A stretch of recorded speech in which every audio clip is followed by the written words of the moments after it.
வணக்க மக்களே.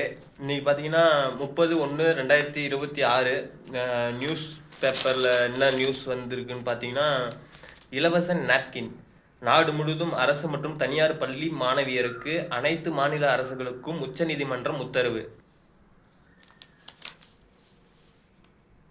அடுத்தது பார்த்தீங்கன்னா, கடத்தப்பட்ட சோமா ஸ்கந்தர் சிலை அமெரிக்கா வழங்க சம்மதம். நம்மகிட்ட கடத்தப்பட்ட சிலை அமெரிக்கா இப்போ நம்மகிட்ட திரும்ப கொடுக்குறத சம்மதிச்சிருக்காங்க போல. அடுத்தது பார்த்தீங்கன்னா, தனியார் கல்லூரி மாணவர் பட்டியலில் குளறுபடி, லேப்டாப் தரவில்லை என தகுதியானவர்கள் குமுறல். இப்போ தந்தது லேப்டாப்பா? அடுத்து பார்த்தீங்கன்னா, மகாத்மா காந்தி நினைவு தினம். இன்னைக்கு மகாத்மா காந்தி அவர்களோட நினைவு தினம். அடுத்தது பார்த்தீங்கன்னா, தமிழக அரசின் சினிமா விருதுகள் அரசியலுக்கான அறிவிப்பு என குற்றச்சாட்டு. அடுத்து பார்த்தீங்கன்னா, குழப்பமான சூழலில் முதலீட்டை சந்தை வழிகாட்ட கோவையில் கருத்தரங்கம். அடுத்தது பார்த்தீங்கன்னா, குடியரசு தின விழா, அலங்கார ஊர்திகள் அணிவகுப்புக்கு பரிசுகள் அறிவிக்காததால் ஏமாற்றம். ஏன் ப்ரோ, அந்த பரிசு தான் அறிவிச்சிருங்க. அடுத்து பார்த்தீங்கன்னா, தாவிக வேட்பாளர்கள் தேர்வு, நிர்வாகிகளுக்கு விஜய் உத்தரவு.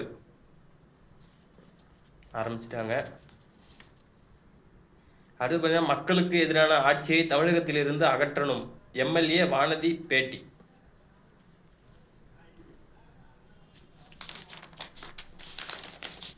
அகற்றிடலாம். அடுத்து பார்த்தீங்கன்னா, திமுக 2.0 ஆட்சியை அமைக்க பெண்கள் முடிவு செய்துவிட்டனர், அமைச்சர் நேரு கணிப்பு. 2.0 நம்ம சூப்பர் ஸ்டார் நடிச்சிருக்காங்கல்ல, 2.0 அந்த 2.0. அடுத்து பார்த்தீங்கன்னா, பன்னீர்செல்வம் தனித்து நிற்பதே சாதகம், ரகசிய ஆய்வுக்கு பின் திமுக முடிவு. அடுத்தது பார்த்தீங்கன்னா, நம்ம அன்புமணி ராமதாஸ் ஐயா அவர்கள் சொல்லியிருக்காங்க, 4.5 ஆண்டு திமுக ஆட்சியில் 7500 படுகொலைகள். அது எந்த அளவுக்கு உண்மைன்னு தெரியல. அடுத்தது பார்த்தீங்கன்னா, ஜாமீன் நிபந்தனைகளை தளர்த்த கோரிய சவுக்கு சங்கர் மனு தள்ளுபடி செய்தது உச்சநீதிமன்றம். நம்ம சவுக்கு சங்கரன்லாம் வாங்குறாரு அங்கிட்டும் இங்கிட்டும், பாவம். ஒரு பேச்சுக்கு இவ்வளோ வீச்சா? அடுத்தது பார்த்தீங்கன்னா, திண்டிவனம் பஸ் நிலையத்தை திறந்தால் பதவி பறிபோகும், முதல்வர் நேரில் வர ராமதாஸ் வலியுறுத்தல். அடுத்து பார்த்தீங்கன்னா, தேர்தல் பணிக்கு 72 பொறுப்பாளர்கள் முக்கிய நிர்வாகிகளை களமிறக்கிய பாஜக. அடுத்து பார்த்தீங்கன்னா, காங்கிரஸ் விலகினால் ராமதாஸுக்கு வாய்ப்பு, போனில் பேசிய முதல்வர் ஸ்டாலின் உறுதி. அடுத்து பார்த்தீங்கன்னா, தேமுதிகவுடன் கூட்டணி பேசும் திமுக.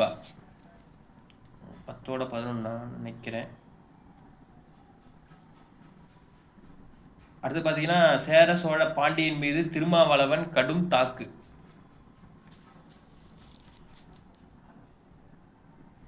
அடுத்தது பார்த்தீங்கன்னா, ஒரு டாபிக் ஒன்று இருக்குது, தமிழுக்கு உளறல் தெரியாது, ஏனெனில் அது தெய்வமொழி. தாய்மொழியை தாண்டி அது ஒரு தெய்வமொழி, அதனால் உளறதுக்கு வாய்ப்பே இல்லைங்களா தமிழில். உண்மைதான். நானும் ரொம்ப பெருமைப்படுறேன் தமிழில் பேசிகிட்டு இருக்கிறதுனால. அப்பப்போ இங்கிலீஷ் கொஞ்சம் அட்ஜஸ்ட் பண்ணிக்கோங்க. அடுத்து பார்த்தீங்கன்னா, விமானங்கள் பராமரிப்புக்கு ஃப்ளை 91 ATR ஒப்பந்தம்.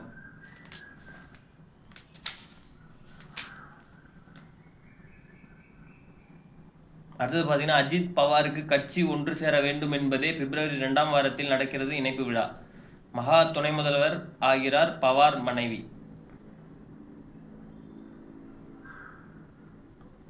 அடுத்து பார்த்தீங்கன்னா, காங்கிரஸில் தொடர்வேன், கட்சி மாற மாட்டேன் அப்படின்னு சொல்லியிருக்காங்க சசி தரூர்.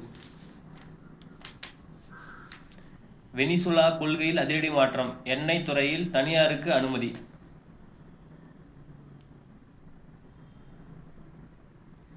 வருமான வரி சோதனையின் போது தற்கொலை செய்த தொழிலதிபர். மக்களே கொஞ்சம் பார்த்து மக்களே. அடுத்தது பார்த்தீங்கன்னா, சேட்டன் சாம்சன் வந்தல்லே ரன் வேட்டையனா மாறுவாரா, இந்திய ரசிகர்கள் எதிர்பார்ப்பு. இன்னைக்கு பார்த்தீங்கன்னா, இந்தியாவுக்கும் நியூசிலாந்துக்கும் 5வது T20 போட்டி. ஆல்ரெடி 3-1 அப்படின்னு இந்தியா முன்னிலையில் இருக்காங்க. இன்னைக்கு 5வது கடைசி ஒரு T20 போட்டி நடக்க போகுது, பார்க்கலாம்.